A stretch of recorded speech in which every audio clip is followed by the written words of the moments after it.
As you know, my friends, for a long time, I have suggested that the hard problem of consciousness actually is not a problem. It's a non-problem. If you assume that consciousness is the ontological primitive of everything, of all reality.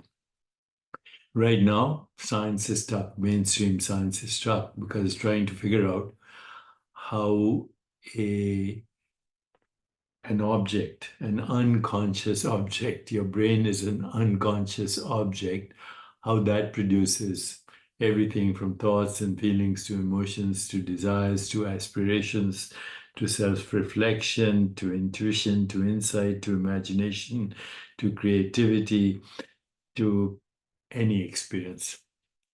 How does an unconscious object like the brain, which is not even aware of itself, put a knife through it, don't feel anything, how does that produce this experience?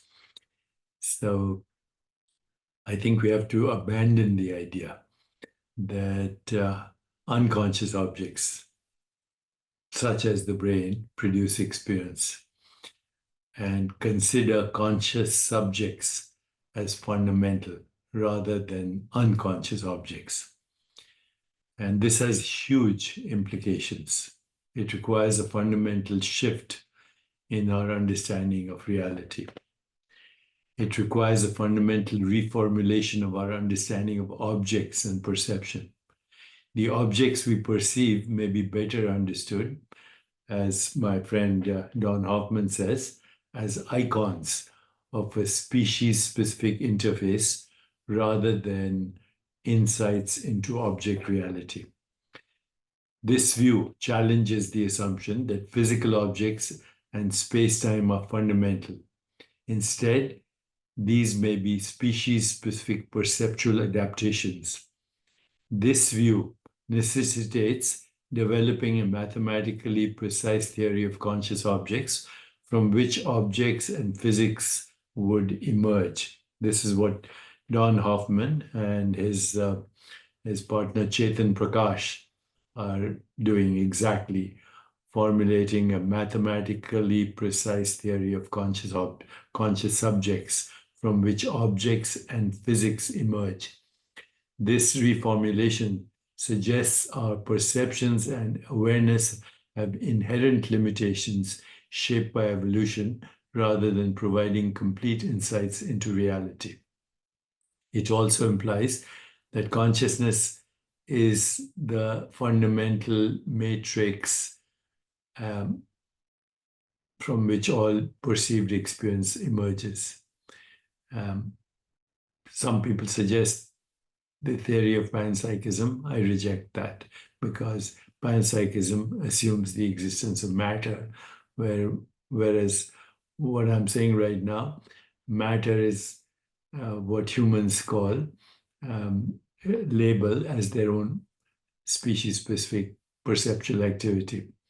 So this formulation also raises questions about the nature of self, subjectivity, and the relationship between mind and body.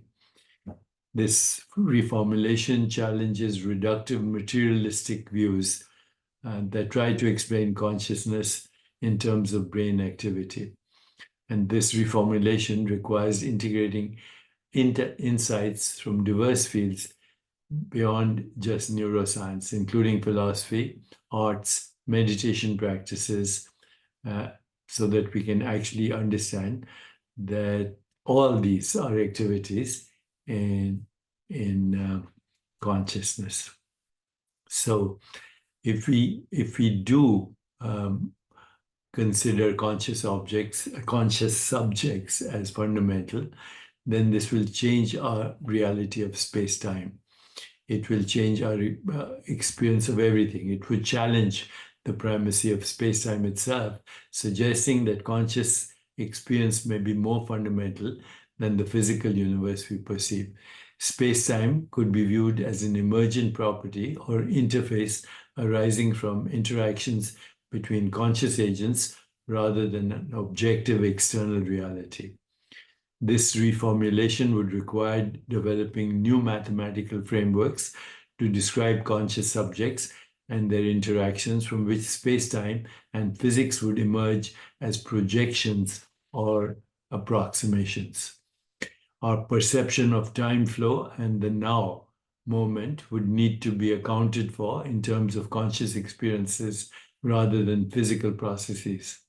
This reformulation could lead to a model where space-time, matter, and consciousness are ontologically equal partners in a unified physical reality rather than consciousness emerging from matter. I would go even further, that consciousness is what modifies itself into the experience of what we call space-time, energy, matter. This relationship between a conscious subject and its associated brain activity may need to be reconceptualized as causal rather than identity-based. It may require positing additional dimensions or parallel universes to accommodate conscious experience alongside physical spacetime. So I know this sounds very speculative and controversial, but this is what I'm exploring with my friend Don Hoffman, and we are actually hoping to publish a book together on the subject. Let me know if the idea of the book sounds exciting to you. So this view of consciousness as fundamental would also significantly influence our understanding of AI, artificial intelligence. It would challenge the assumption that AI systems could become conscious simply by increasing their computational power or complexity. Instead, consciousness would be seen as a more fundamental property, not reducible to information processing, which is, the big talk right now. Can AI become conscious? Answer, it's no. This reformulation would suggest that current AI systems, no matter how intelligent they appear, almost certainly lack subjective conscious experiences if they are based solely on information processing in silicon hardware. So the goal of creating conscious AI would actually require a radically different approach focused on tapping into or recreating the fundamental consciousness substrate rather than just building more sophisticated algorithms and neural networks. And it would imply, in my view, that AI systems may never truly be conscious in the same way as we are unless they can somehow access or embody the fundamental conscious aspect of reality. So I 100% believe that AI can never be conscious for the reasons that I just mentioned. Okay, so I'd love to know what you think, and if this idea is appealing to you, that conscious agents or conscious subjects are fundamental and not unconscious objects, including the brain. And of course, looking forward to you reading Digital Dharma and engaging with me on digitaldeepak.ai. We have an adventure ahead for those who want to join the adventure. A new adventure into the revision of what we call everyday reality.